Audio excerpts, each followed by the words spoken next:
Hey DJ, spin that shit.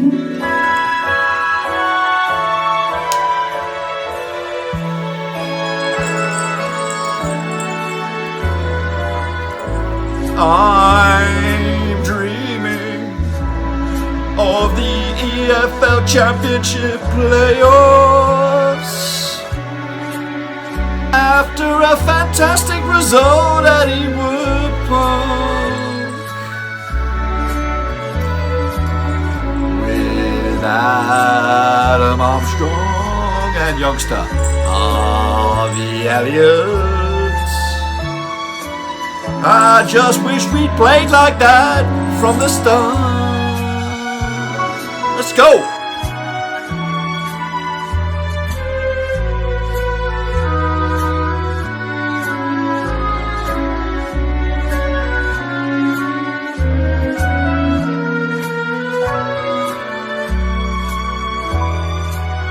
That's right, folks, back once again with another match review, this time looking back at Blackburn Rovers' lastminute.com winner against Rotherham. And we'll get to that in just 1 second. If you're new to the channel, smash your subscribe and keep banging up today with all things Blackburn Rovers related, championship related, world football related. We got it all here under one Ruski. That's right, of course, Rovers leaving it late. Not only did they leave it late, to the very class kick of the stinking ball to take all 3 points against Rotherham. We'll get to that in a minute. I want a big shout out to the VIP gang, the patrons. That's what we're talking about as we celebrate the 3 points. Big shout out to the Patreonos, of course, keeping the channel alive behind the bloody scenes. Do appreciate that, guys. I do, really do. We're trying to get to 25 pictures. Could you be number 23? Because, of course, we're up to 22 right now. We're trying to get to a couple more then before the end of the year. Can you do it? Can we make it a last line? Well, anyway, if you're interested, check out the link down below.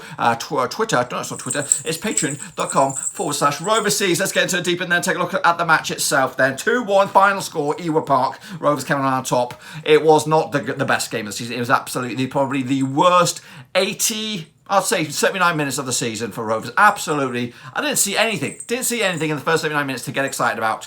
The only thing, and credit to him, the only decent effort Rovers had was Barry bloody Douglas. That's how shocking we were. Barry Douglas was dreadful today. To be honest with you, he had a really good chance. There was long range effort, and that's what I want to see more of him.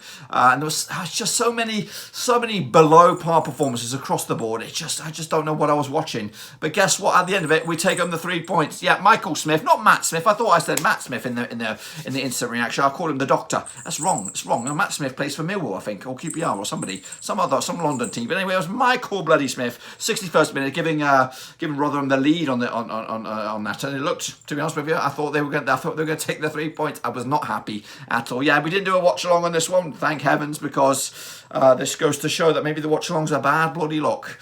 Because I thought if we were losing this, I should have done a bloody watch along. There was no point in not doing it. But anyway, we came out on top anyway. Michael Smith with the goal for them. It was a bit of a mistake at the back, I think. I think it was just a lot of shit stand-up performances today. And to be honest with you, these are supposed to be our quality back four there. Lenihan's looking a little sheepish. I think he needs to be dropped. Hey, you can't play every one of the games all season. Yes, we'd love to see a consistent 11 that starts from match one all the way through to the end of the calendar year.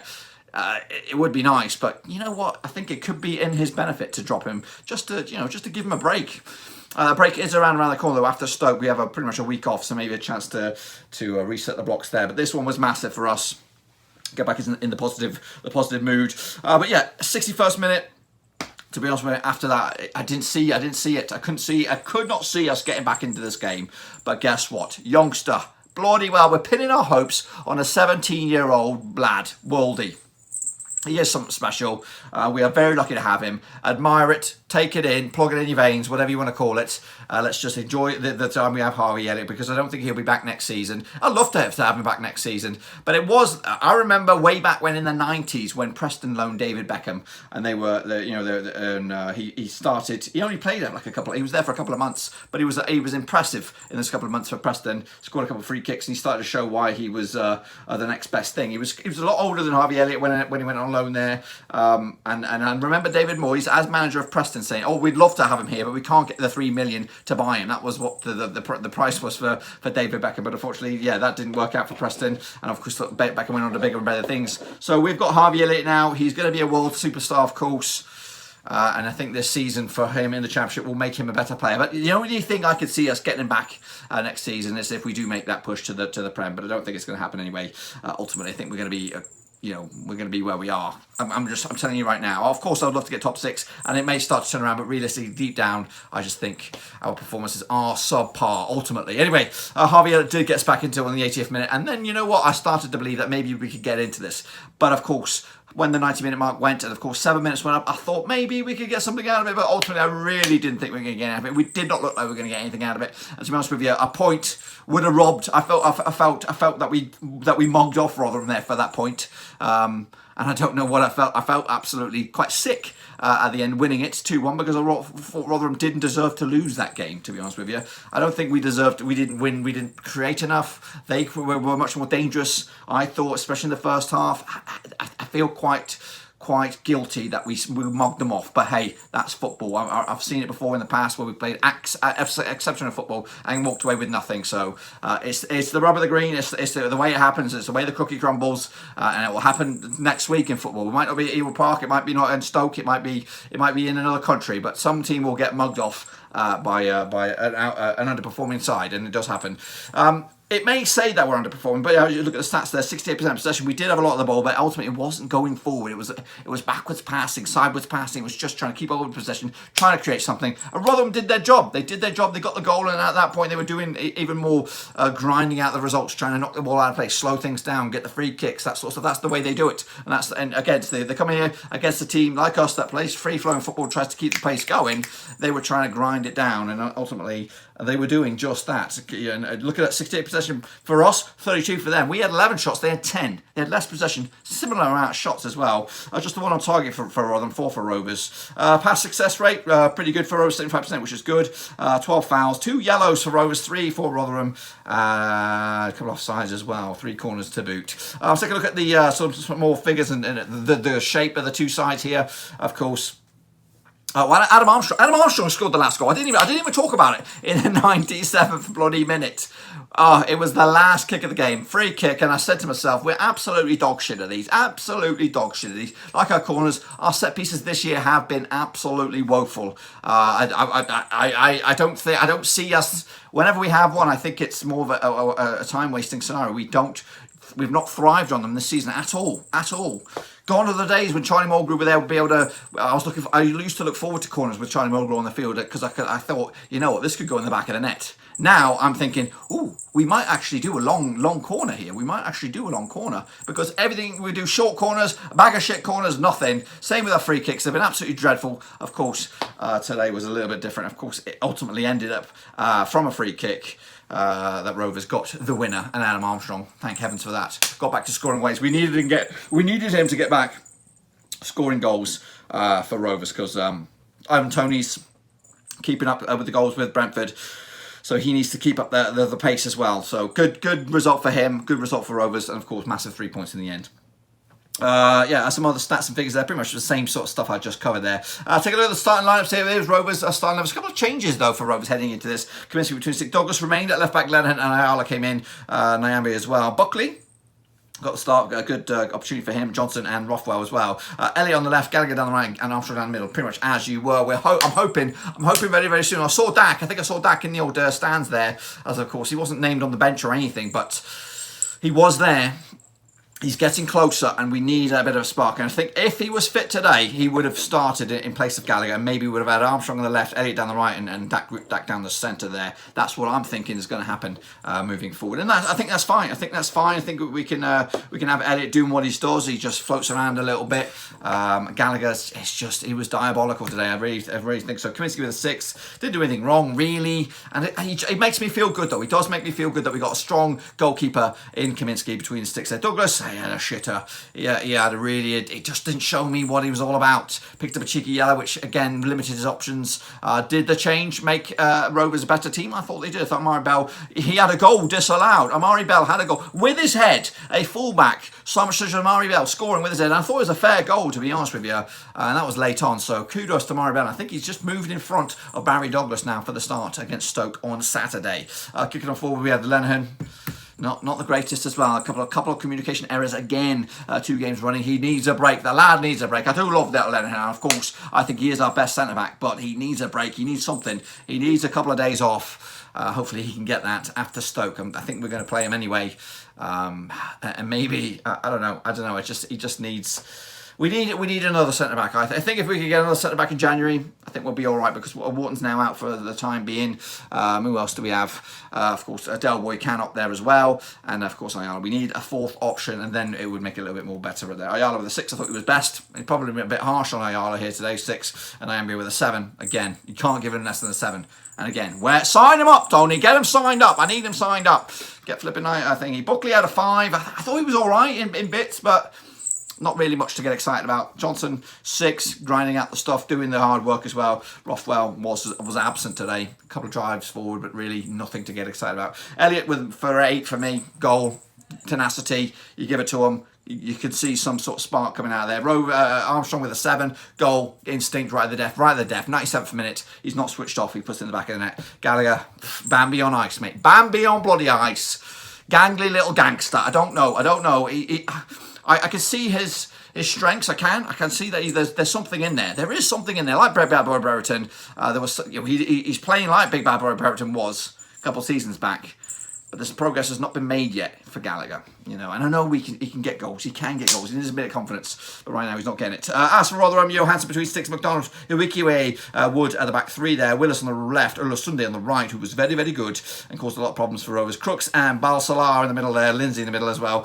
Smith on the left and Vassell up top as well. And Vassell was a bit of a handful for our back 4 there, but ultimately we came out on top. There's some more stats and figures there for you where the shots took place. Yes, where did the shots take place? They took place all over the place there. We were the orange, they were the blue. We had 707 touches to their 426, 501 passes to their 241, and we did boss the aerial duels, 27 to their 19. Tackles attempted, 35 for Rotherham, just 14 for Rovers. They were very much the busier team. Let's take a look at the heat maps. As you can see, Rovers, a lot of possession. Down that left back spot there, Douglas was under a lot of cosh there, and I thought the left hand side was our weakest avenue. I don't think was it our left hand side? I think it was our left. I love when the ball comes to the right side. When with Nyambi, I trust him to give everything, and that's why I just need him to sign the bloody deal. If he were to sign the contract pre-Christmas, that would make all my Christmases come true. It would be like a little, I don't know, it'll be a little hidden Christmas gem right under the tree there. That's what I want for Christmas. Nyambi, sign the bloody deal, mate. Sign the bloody deal. You're going to drive us forward to the Premier League. I believe it. That you are the best. I think you're the best right back in the division. I do. I know Max Aarons, whatever his name is, Norwich gets to a lot of the plaudits, and there are some other good right backs. But for me, nobody shows the desire, the tenacity. You just don't give up. You don't give up, and I love you in a blue and white shirt, and I would hate to see you leave for absolutely nothing. If at all, sign the contract, then get your agent to say, get me a move to the Premier League so we can get some money from you. So don't mug us off, mate. Don't mug us off. Tell your agent, don't mug us off. I'd like to see you at least benefit the club if you're going to leave. But I don't want you to leave. I really don't. Let's take a look then at what else went on. Of course, let's take a look at, of course, the gaffer, Tony Mowbray. What do you think? What do you think about that lastminute.com winner? Here he is. Yeah, listen, it was a tough night for us. Let's be honest, it was a difficult night.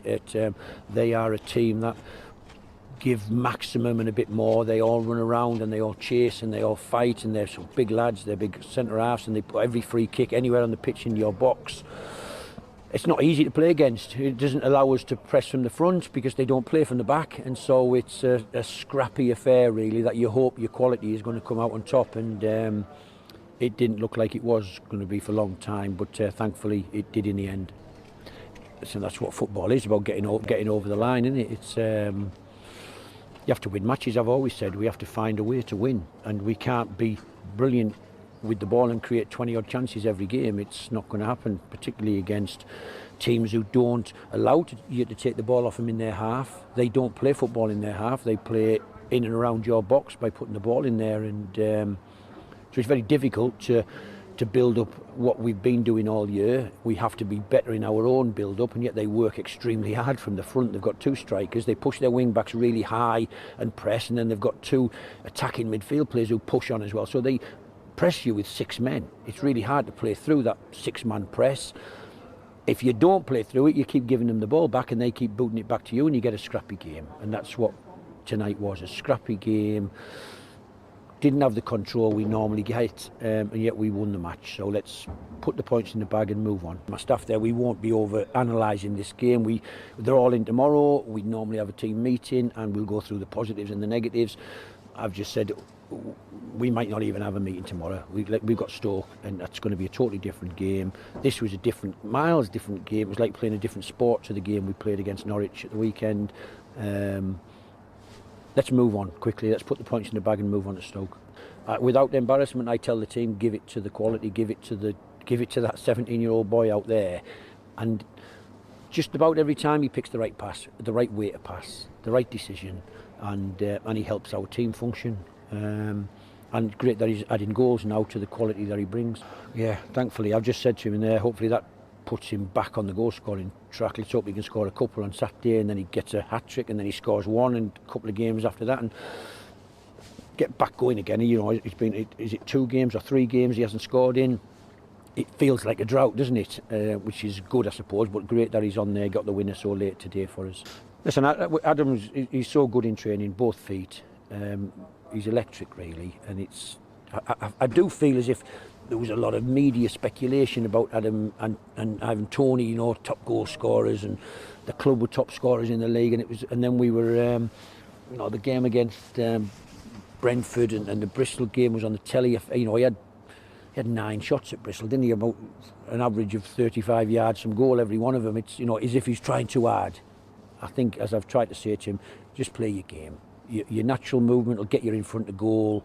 You don't have to shoot every time you get it. Just play for the team like you've been doing all year, and the goals will start flowing again, I'm sure. Yeah, it's been a fine balance because, you know, I think he's been self-conscious of it as well, and so I don't want to make it more. It's just it's basically a 2-second chat, really. Just relax, go and play, go and do what you do. Your natural will get in front of goal. We'll try and create chances and you have to finish them off, rather than thinking you have to beat 2 men, stick it through someone's legs and bend it in the top corner from 20 yards. You don't have to. We know you can do that, but the people who score 20 and 30 goals a season, they score majority of them in a zone, a killer zone, really, width to the post, down up to about the penalty spot. And Adams, you know, he scored a lot from there this year, and I'm sure he'll score a lot more. Meanwhile, what's been going on elsewhere out in the Championship? Let's take a little look at it then, shall we? Of course, games on Tuesday and Wednesday. It was QPR against Stoke, ended up on a 0-0. That was a good result for me. I think, you know, looking into that, Stoke 0-0 away, a win there would have given them a bit of belief. And the result against Rotherham, I'll tell you in a minute, actually. Bristol City lost again to Millwall. Of course, we lost to Bristol City. Rotherham beat Bristol City, and now Millwall beat Bristol City. Everyone's beating Bristol City except for these clowns. That's right. Nottingham Forest, they did win against Sheffield Wednesday, and there's a bit of a foo-far going on with Lewis Graben's goal. There was a high five between him and a Sheffield Wednesday man. What's that all about? Bournemouth 1-0 winners over Wickham. Not big, not impressive, but just they're doing just enough, to be honest with you, and that's pretty much it. It's just quality. They've got the quality. Will it rise to the top? Barnsley 2-1 winners over Preston. Watford 1, Brentford 1, of course. Into today's games, Derby big winners there, 2-0 win over Swansea. Warnock's boys 1-0 win over Luton Town. That's Middlesbrough. Cardiff 3-2 wins. Lastminute.com winner over Birmingham. And Norwich also doing it late, 2-1 win over Reading, and Coventry 0, Huddersfield 0. But of course, the game of the weekend midweek was, of course, Rovers against Rotherham. Meanwhile, take a look at the table as it stands. No major movement for Rovers, but guess what? We're back in the winning column. Indeed, 8 wins, 7 defeats, 4 draws as well. Rotherham down there, 4 wins, 4 draws, and 11 defeats. They're in the relegation battle. Yes, it is. Take a look at the table. Of course, Norwich lead the charge. 3 points over Bournemouth, who have a 3-point lead over Watford. It's theirs to lose. It is the top 3 from the bottom 3 from the Premier last season. Top 3 in the Championship this season. Swansea, though, did they fluff their lines? They did fluff their lines against the Derby. Reading are in at 5th, still competing. Brentford are in 6th as well, just a point for them. So Rovers making strides again, 4 points off of the playoffs, so that's good to bloody see. Middlesbrough also on the up as well. Stoke also in there, Bristol City and Cardiff as well. Barnsley doing bits as well in 12th spot indeed. I'll take a look at what's going on this weekend then, shall we? Preston taking on Bristol City. That's on Friday.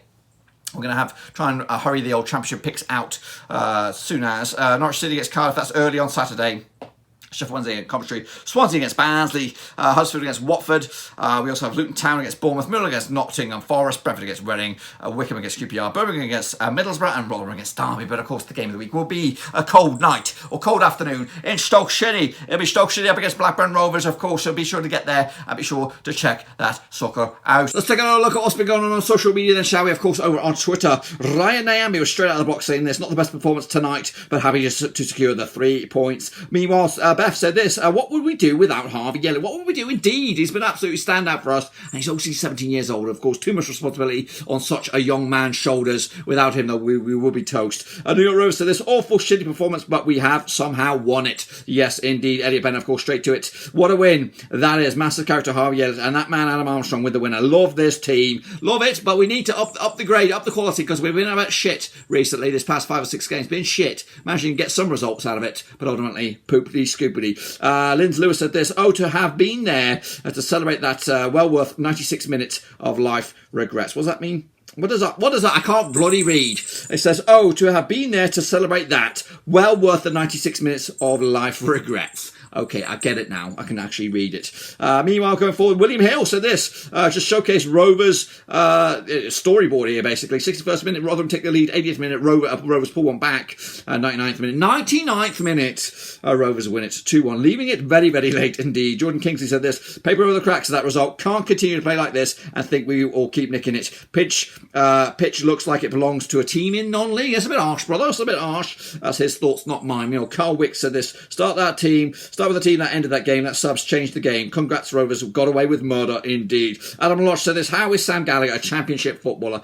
Me, says 6 foot and can't win a header. Their lad Smith looks twice the player. Meanwhile, Robson Green, not that Robson Green, but another one. Yes, we deserve that. Not for the way we played the first 70 minutes, but for the way we have played in recent weeks and got nothing. Honestly, can't understand the criticism of Tony O'Brien and his team. Yes, was poor tonight, but overall this season playing some great football. Let's get behind them. That's positivity right there. Simon Woodford said this: how the hell have we blagged that one? Take the 3 points, but the performance was dog shit. It was dog shit. Sam Gill said this: you got to win ugly. Thankful we have borrowed a wonder kid and got a goal machine in armour. Run of fixtures coming up where we need to pick up wins. Travis, Dak, Brereton to return in starting 11 in 2021. Faith in Tony Murray, that's right. Ian Thompson said this: don't know how we came away with 3 points after playing so poorly for most of the match. We only came alive in the last 20-25 minutes. Not complaining though. A win is a win and a vital 3 points indeed. Amy Prescott said this: worst performance of the season, but managed to rob the points. I'll take it, but has to be improved on Saturday. We would have lost that last year. Indeed, Christopher Toman said this: buckle up and enjoy the championship ride. What we have up at top is the quality, even on our worst nights, to beat the lesser sides. And Dak, Travis and BB back to the next, and we'll have a fighting chance. Here's to 79-minute fans here indeed. Meanwhile, Paddy Fletcher said this: truly awful performance, and I have no idea how we won that. Rotherham deserves at least a draw. Send Douglas back to Leeds. He's one of the worst players I've ever seen for us. Roll on, Dak and Travis are back, and hopefully get a run going. Meanwhile, JJ, aka Jukes81, said play well and lose, and people moan only points matter. Play bad and win, and it's only papering over the cracks. Can't please some people. Meanwhile, Nathan, aka Ewood Ace, said this: not a game to watch, but we won. Rotherham time wasting all games, so nice to score in the 98th. 4 points of the playoffs. That's Soretto there, FX Live. Meanwhile, Wiggly's Wiggle said that felt like Barnsley at home last season, and that was the start of a good run that possibly saved Mowbray's job. Awful performance really highlights how we missed Brereton. Every point we gained without him. Dak and Travis now are vital. On to Stoke we go. Meanwhile, we have get out of it. Sacramento official BRFC group supporter said, turned off I follow, scored 2 goals, I'll take it. And Emma Hart says, ha ha ha ha, Rotherham got exactly what they deserve for wasting so much time. And Dave, love it when you get more added time than normal due to time wasting opposition, and you get the winner in the 8th minute of 7 added on. Get in my veins, I say. Get in my veins. And that's pretty much all I've got for you today, folks. Hopefully you enjoyed the video. If you did, smash the thumbs up. If you're new, bang your subscribe button. Keep you bang out today with all things Blackburn Rovers related, championship related, world football related. We got it all here under one roof. And we'll do it all again, folks. We'll do it all again Saturday. Stoke. No watch along because of their bad bloody luck at the moment. I want to get through these Christmas fixtures and get up that table. And of course, I want you to be there with me as we get into that top 6. We're going to push 4 points off. It's not going to happen this Saturday, but it could happen Boxing Day if things go our way. Believe, baby, believe. Anyway, that's it for today. Be sure to give the video some love and smash thumbs up, smash subscribe. Also, check out the links down below. Twitter, Twitch, Facebook. They're all in there. And of course, Patreon. If you want to become the next member of the Patreon gang, that's the place to do it. I'm going to go lie down. Until then, I'll see you all in the sound.